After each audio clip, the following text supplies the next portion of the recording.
Assalamualaikum warahmatullahi wabarakatuh. Perkenalkan, saya Agnes Media Putri dengan NIM C1C019045. Pada hari ini, saya akan memaparkan materi mengenai akad musyarakah. Pengertian akad musyarakah. Musyarakah secara bahasa diambil dari bahasa Arab yang berarti mencampur. Dalam hal ini, mencampur satu modal dengan modal yang lain sehingga tidak dapat dipisahkan satu sama lain.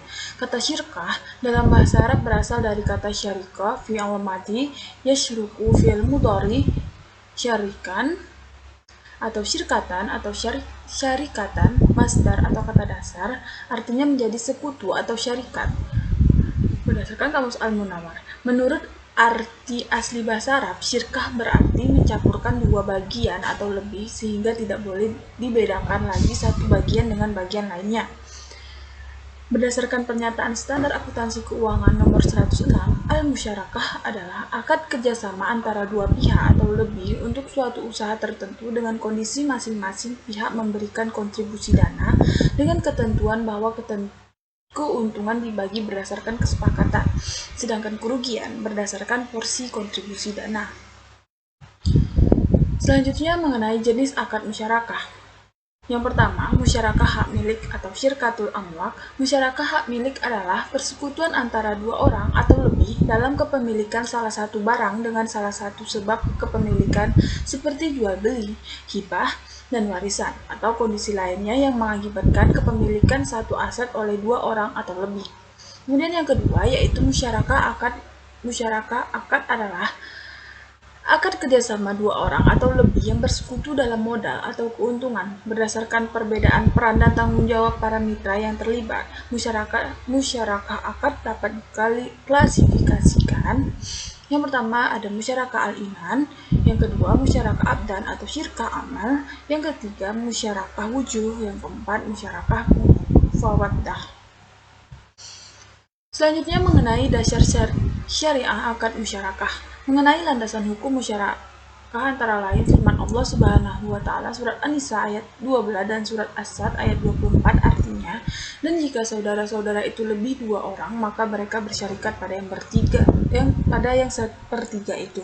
Quran surah An-Nisa ayat 12. Dan sesungguhnya kebanyakan dari orang yang berserikat itu sebagian mereka berbuat zalim pada sebagian yang lain, kecuali orang-orang yang beriman dan mengerjakan amal yang soleh. Quran surah As-Sad ayat 24. Juga hadis Nabi Shallallahu Alaihi Wasallam yang berbunyi, saya yang ketiga dari dua orang yang berserikat, selama salah satunya tidak mengkhianat yang lain, tetapi apabila salah satunya mengkhianat yang lain, maka aku keluar dari keduanya. Hadis riwayat Abu Daud dan Al-Hakim.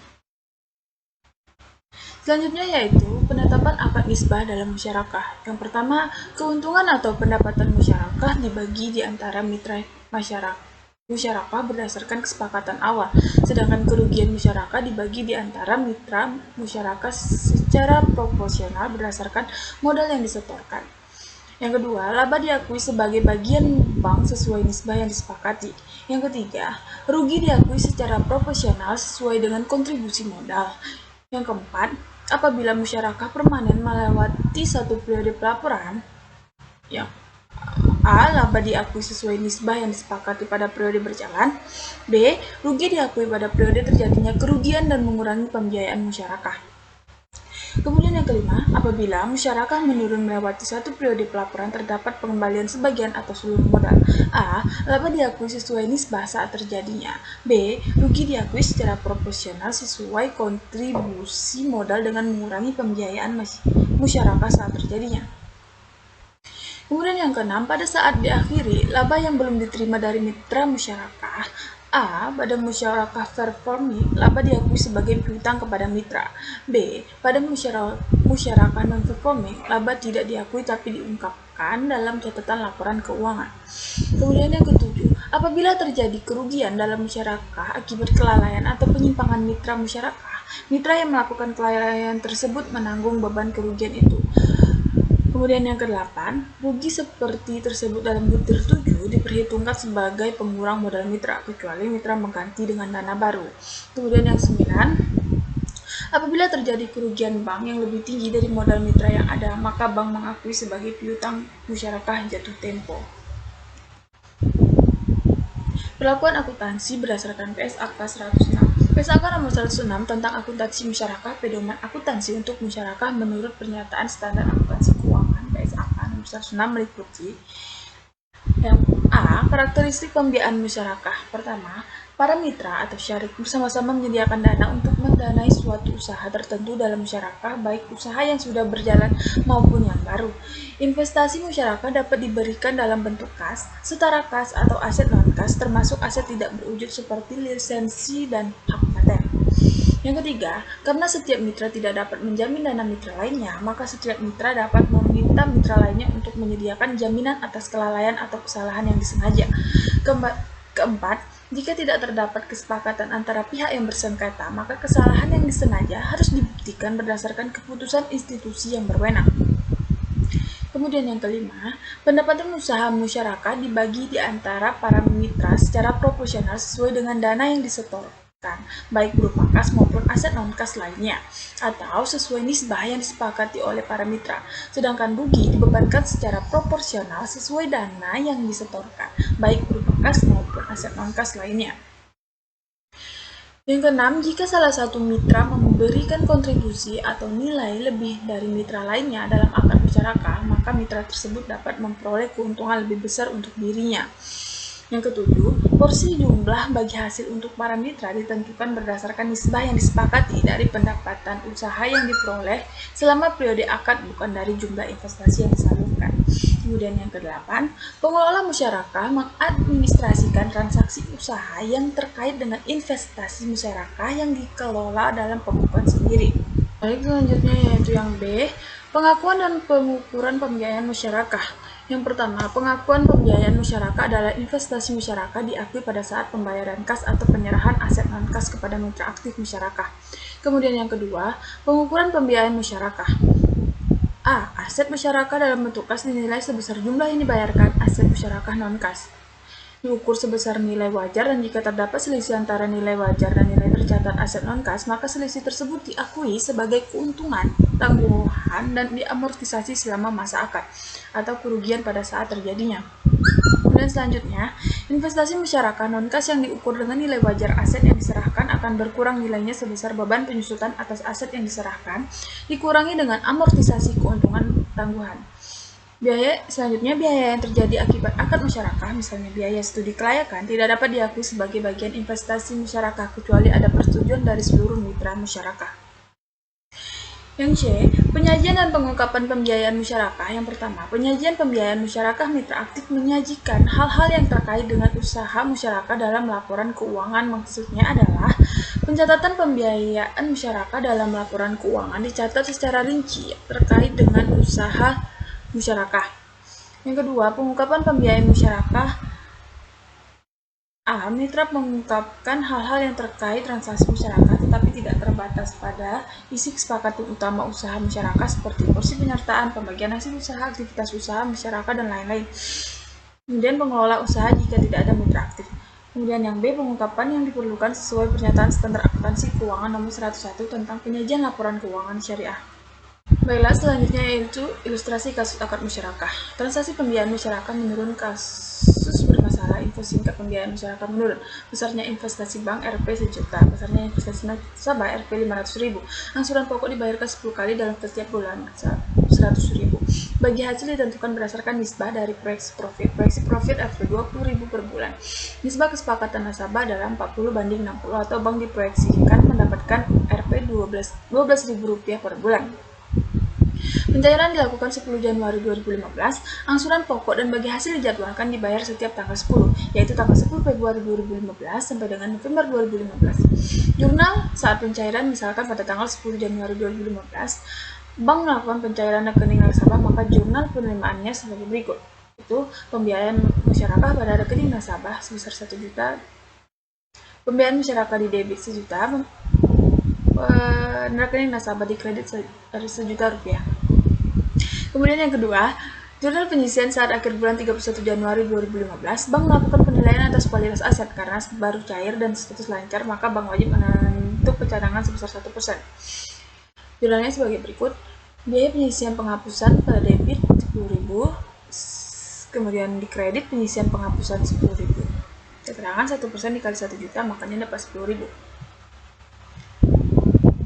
Kemudian biaya penyisian penghapusan sebesar 10.000 masuk ke laporan ke laba rugi, sedangkan penyisian penghapusan masuk ke neraca sebagai kontrakon masyarakat. Atas jurnal penyisian ini, maka penyajian di neraca sisi aset adalah pembiayaan masyarakat Rp 1 juta, penyisian pencadangan 10.000, pembiayaan masyarakat net yaitu 1 juta dikurang 10.000 yaitu hasilnya 990.000 rupiah. Misalkan selama Februari, Maret, dan April, nasabah secara rutin mengangsur pokok dan bagi hasil kepada bank syariah dengan jumlah sebagai berikut. Pada Februari, jumlah labanya 20.000, porsi banknya 12.000, dan jumlah anggaran pokok 100.000. Pada bulan Maret, jumlah labanya 22.000, porsi banknya 13.200, jumlah anggaran pokoknya 100.000. Pada bulan April, jumlah labanya 19.000, porsi banknya 11.400, jumlah angsuran pokoknya 100.000. Misalkan pada tanggal 10 Februari 2015, nasabah mengangsur pokok dan bagi hasil realisasi profit adalah 20.000. Jurnal untuk angsuran pokok dan bagi hasil pada tanggal tersebut adalah sebagai berikut. Rekening nasabah pada pembiayaan masyarakat, debitnya 100.000, kreditnya juga 100.000. Rekening nasabah, debitnya 12.000, sedangkan kreditnya pendapatan bagi hasil 12.000. Rekening nasabah, debitnya 100.000, pembiayaan masyarakatnya 100.000. Rekening nasabah, debitnya 13.100, kreditnya pendapatan bagi hasil 13.100. Kemudian debitnya rekening nasabah 100.000 dan kreditnya pembiayaan masyarakat 100.000. Rekening nasabah di debit 11.400 dan kreditnya pendapatan bagi hasil sebesar 11.400. Dan selanjutnya, misalkan pada tanggal 10 Mei 2009, nasabah tidak mengangsur pokok dan bagi hasil, realisasi profit adalah 0. Diketahui bahwa 7 hari yang lalu, usaha nasabah berhenti total karena kebakaran akibat kecerobohan nasabah. Jurnal angsuran pokok sama dengan tidak ada, jurnal bagi hasil tidak ada. Atas kejadian tersebut, bank menentukan kolektibilitas 5 pada investasi yang disalurkan tersebut. Hal ini dikarenakan tidak dimungkinkan lagi usaha yang dibiayai memberikan hasil. Diketahui juga, agunan yang digunakan juga ikut terbakar. Saldo pokok investasi saat ini yang belum terbayar 700.000. Besarnya investasi awal dikurang 3 kali angsuran 100.000. Berdasarkan ketentuan BI atau Bank Indonesia, maka investasi kolektibilitas harus membentuk cadangan kerugian 100% dari saldo pokok yang belum dibayarkan. Penyisian yang harus dibayar bentuk 100% kali 700.000. Penyisian yang telah dibentuk 10.000 dikurang, maka kekurangan penyisiannya adalah 690.000. Kemudian yang C, jurnal penyisian penghapusan sesuai ketentuan Bank Indonesia.